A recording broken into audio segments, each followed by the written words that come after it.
Hello, I'm Mario Anderson, and welcome to In Focus Kentucky, where we take a look at issues that matter to you right here in the Bluegrass State, and we'll talk with the lawmakers, community organizers, and people like you who help shape those policies. Today, we're focusing on child poverty and the steps being taken in our state to end it.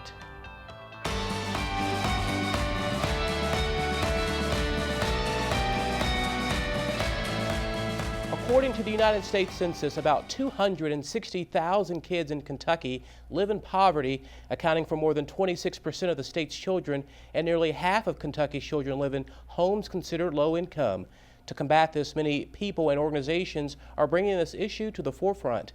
During the Kentucky Derby Week, the Unbridled Charitable Foundation hosted its annual Derby Eve Gala that raised proceeds for several local and national charities, including Blessings in a Backpack, which is an organization that fights childhood hunger by providing elementary school students with a backpack of food on the weekends.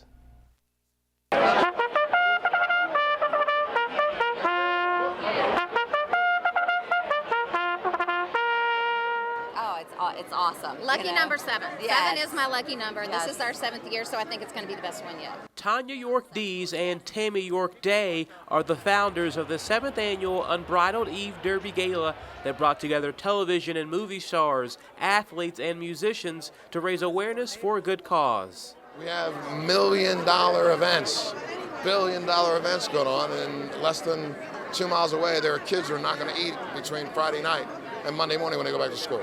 So there's a program here where the community has come together, and they have been funding a project where 1,000 kids here on a Friday evening, they get enough food to last them the Monday before they go back to school. And some of them get food for their families.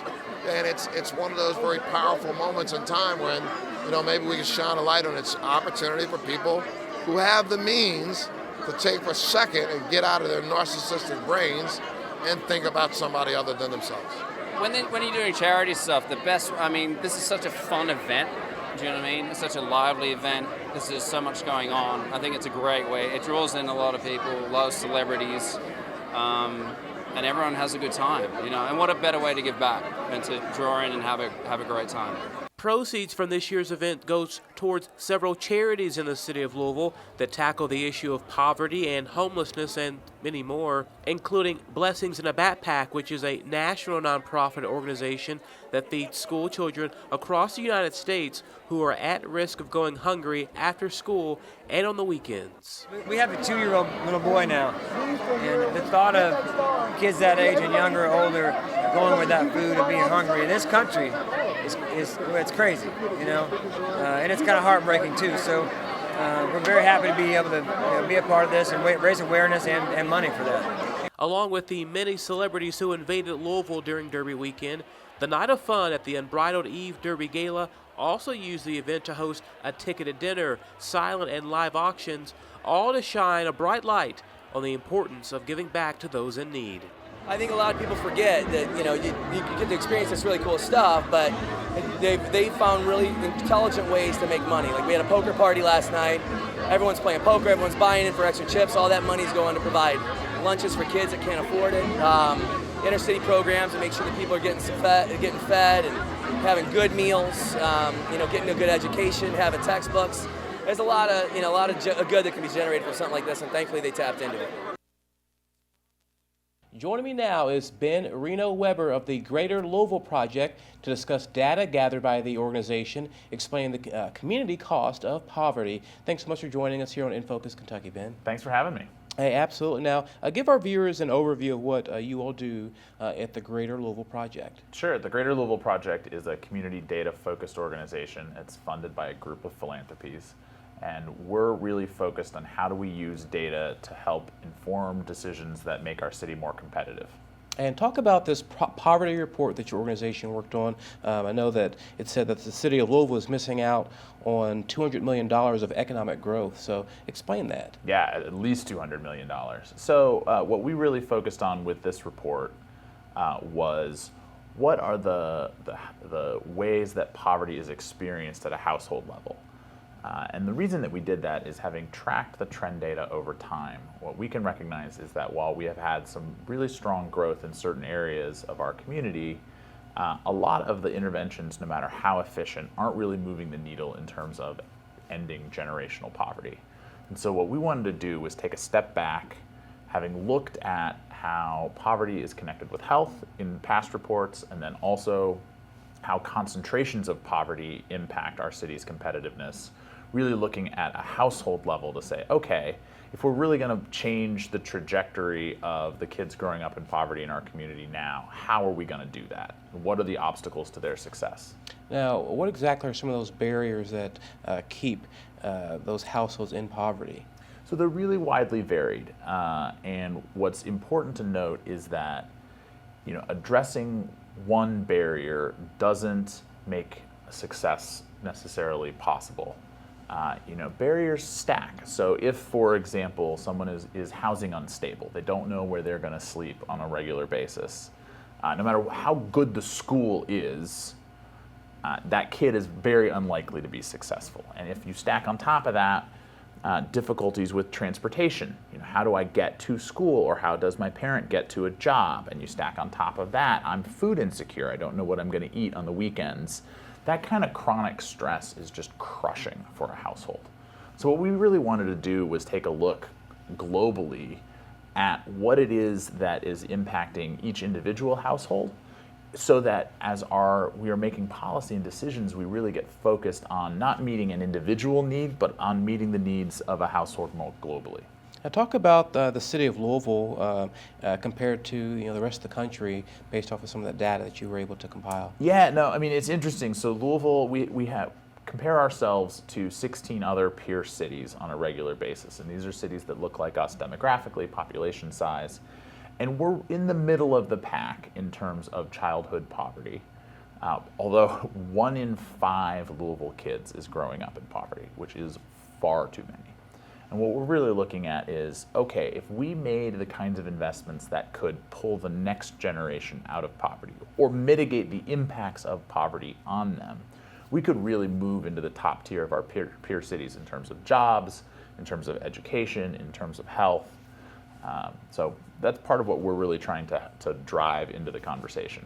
And explain to us about the actual data collection part of this. How does that work?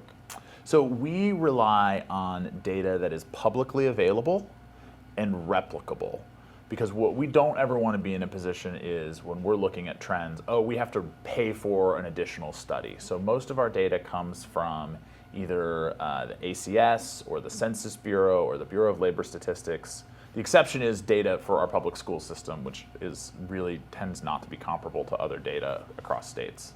Now, is Louisville's growing housing costs, does that play a role into the poverty factor?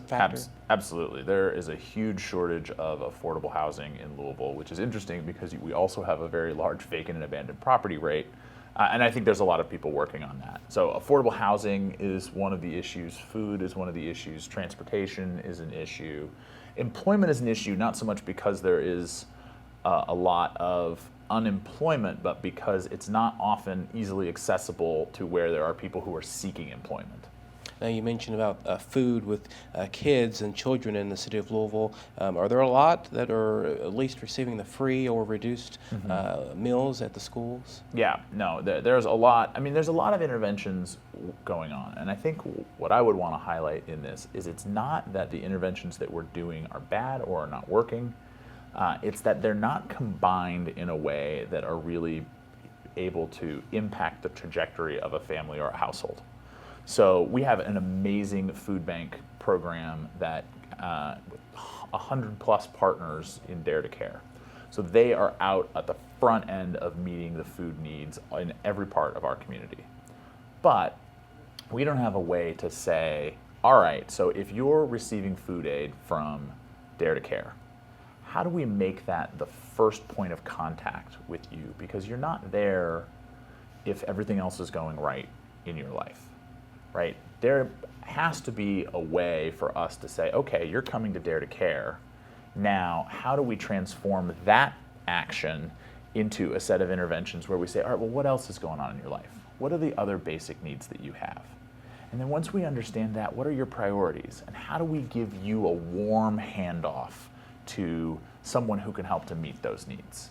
and obviously you've got your poverty beyond income information. So what are some other highlights that people can see in this update that you've created, or your group's created? The thing that's been so interesting as we've been talking about this is what are the pieces that people connect to individually, either personally or through their work. So one of the stats in here is that children in poverty move 26% of the time during the course of a year.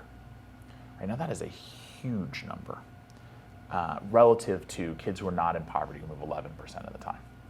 Right? And when people hear that, they say, oh, I remember that year that I moved, or that I moved twice, and how disruptive that was to my education. Okay. And that gives them a hook into what it means to be growing up in poverty that is much more full of empathy and a desire to remove those barriers. You know, one of the stats that it tends to be very shocking to people is that of the families with children in poverty in our community, 67% of them have at least one person who is employed in that household. So it's not that people aren't working, it's that they're working and that work is not enough to get them out of poverty. And for people that want to get a copy of your report but also learn more about the Greater Louisville Project, how do they do that? GreaterLouisvilleProject.org. You can request copies of the report. We're happy to come speak with different audiences. I mean, our real focus is how do we help transform the consciousness of our community so that we can have these hard conversations and have the most effective interventions that we can. Well, Ben, we appreciate you bringing us up to speed on the report that your organization put together, and also for joining us on In Focus Kentucky. We're happy to be here. Coming up, we'll meet a nonprofit organization whose mission is to address the economic needs of the children and families it serves. Next on In Focus Kentucky.